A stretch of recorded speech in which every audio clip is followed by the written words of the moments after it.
Bonjour à tous, bienvenue dans cette vidéo, bienvenue aux nouveaux abonnés. Cette semaine, on se retrouve encore une fois sur l'île d'Oléron et on va s'intéresser à la vitesse d'obturation lors des prises de vue. On va se retrouver dans des conditions de lumière relativement faibles à cause des nuages et beaucoup de mouvements sur la dune à cause du vent et aussi sur la mer avec les vagues. Donc on va s'intéresser aux réglages que l'on doit faire en privilégiant la vitesse d'obturation pour pouvoir figer ce mouvement à la fois sur la dune et sur les vagues. On regarde la vidéo ensemble, on se retrouve après.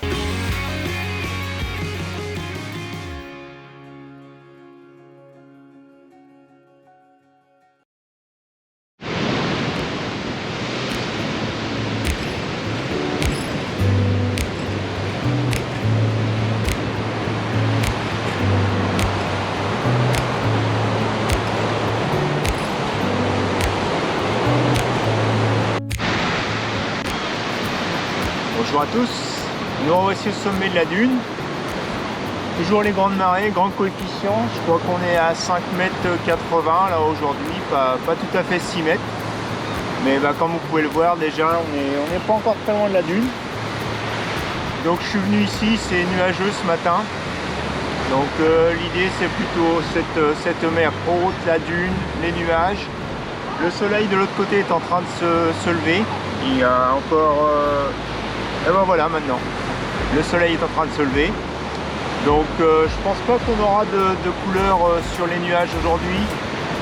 Franchement c'est très couvert de l'autre côté. Donc, comme vous allez pouvoir le voir sur la vidéo, donc on a peu de chance d'obtenir des couleurs sur les nuages. Par contre on a un ciel très orageux, donc très noir mais contrasté aussi.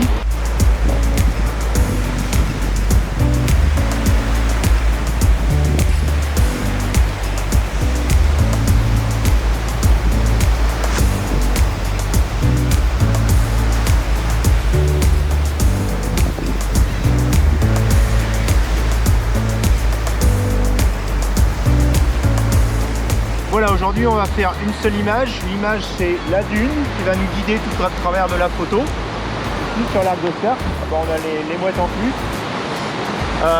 Et puis ensuite on va faire plusieurs expositions. Donc une première pour le ciel, pour bien faire ressortir les contrastes, donc plus sur la sous-exposition, mais exposer quand même correctement pour le ciel.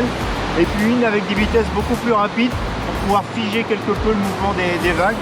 Vous voyez qu'aujourd'hui il y a quand même des vagues assez sympathiques qui avancent relativement rapidement. Bon, elles sont espacées un peu aujourd'hui, donc on va pas avoir ce cumul. Mais ceci dit, c'est assez sympa ces petits moutons dans le fond. Donc voilà, on va essayer de monter tout ça ensemble avec des compositions de plusieurs images. Donc allez, on y va, c'est parti.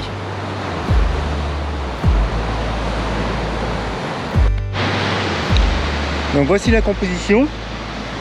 Donc comme je l'expliquais, donc on a la dune qui va nous emmener vers le fond de l'image, donc les vagues, et puis donc ce ciel avec ses effets dramatiques. On voit malgré tout un petit peu de lumière qui arrive de par la gauche de la photo.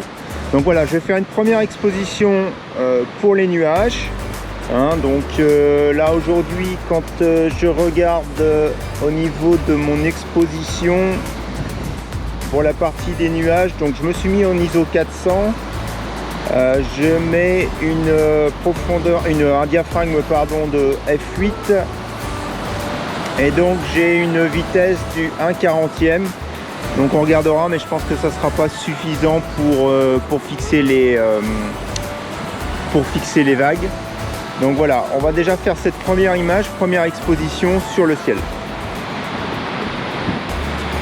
Donc la seconde exposition, cette fois-ci je vais la faire pour les vagues. Donc je vais descendre directement mon diaphragme à 4 pour pouvoir gagner un petit peu plus en vitesse. Et là du coup j'obtiens des vitesses de l'ordre du 1/125e. Donc plutôt très bon, 1/125e, donc pour pouvoir figer les vagues. Donc voilà une seconde exposition sur les vagues. Je descends mon diaphragme F4, ma vitesse 1/125e, donc on va pouvoir bien figer le mouvement des vagues. Et puis on va attendre le bon moment pour déclencher, qu'il y ait un petit peu plus de moutons et puis de vagues, surtout sur la première partie de la photo. Sur la première image, avec une mise au point sur le ciel, un diaphragme de F4, on n'a pas le premier plan aussi net qu'on le souhaiterait. Sur la seconde série d'images, avec une mise au point sur les vagues, j'ai finalement eu une vitesse du 1/160e, donc la vitesse des vagues est bien figée. Et puis malgré mon diaphragme de f4, j'ai une bonne netteté sur les vagues et sur le premier plan. Et enfin, donc pour la dernière image, la troisième, donc on va faire une mise au point sur le premier plan. J'ai remonté mon diaphragme à f8 et je suis au 1/25e. Donc en avant pour la troisième et dernière image.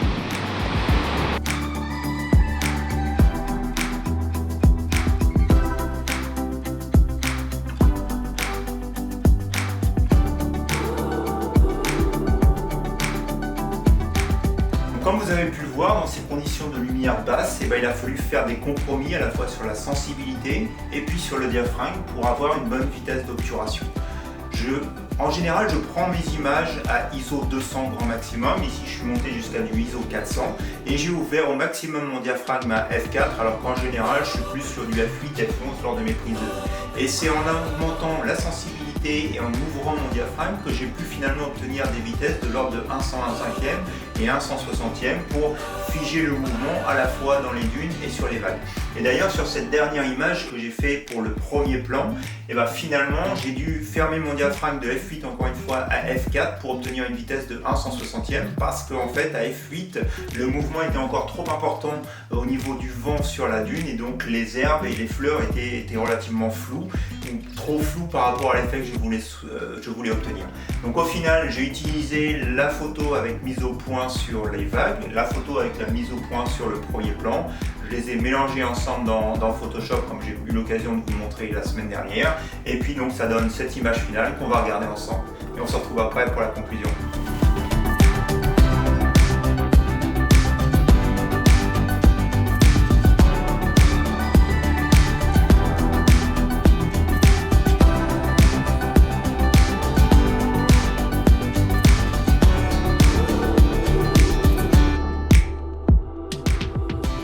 Et enfin en bonus, je vous montre les deux images que j'ai fait au lever de soleil.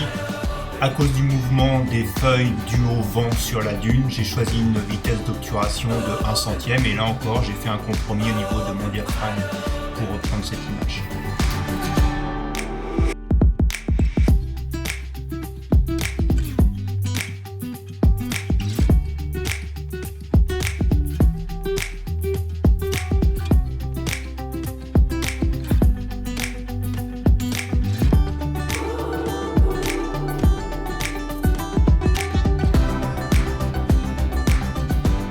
Sortie toute simple ce matin, au lever du soleil. Composition un petit peu plus simple, le montage donc un petit peu plus difficile. Donc on a pu voir ensemble comment on pouvait exposer ces images de différentes façons pour qu'ensuite, en les important dans Photoshop et en jouant avec les masques de Photoshop, on ait les effets escomptés sur une seule image, sachant que en prise de vue réelle, on l'a bien vu, compte tenu des conditions de lumière, des vitesses qu'on veut atteindre, des effets qu'on veut obtenir dans les nuages, on ne peut pas obtenir cette seule image en une seule prise de vue. Donc on a monté trois images ensemble pour obtenir cette image finale. Donc voilà, j'espère que cette vidéo vous a encore appris pas mal de choses, qu'elle vous a plu. Si c'est le cas, on n'hésite pas, un petit pouce en l'air, n'hésitez pas à vous abonner à la chaîne, à partager, jeter un œil sur la vidéo à 360 degrés.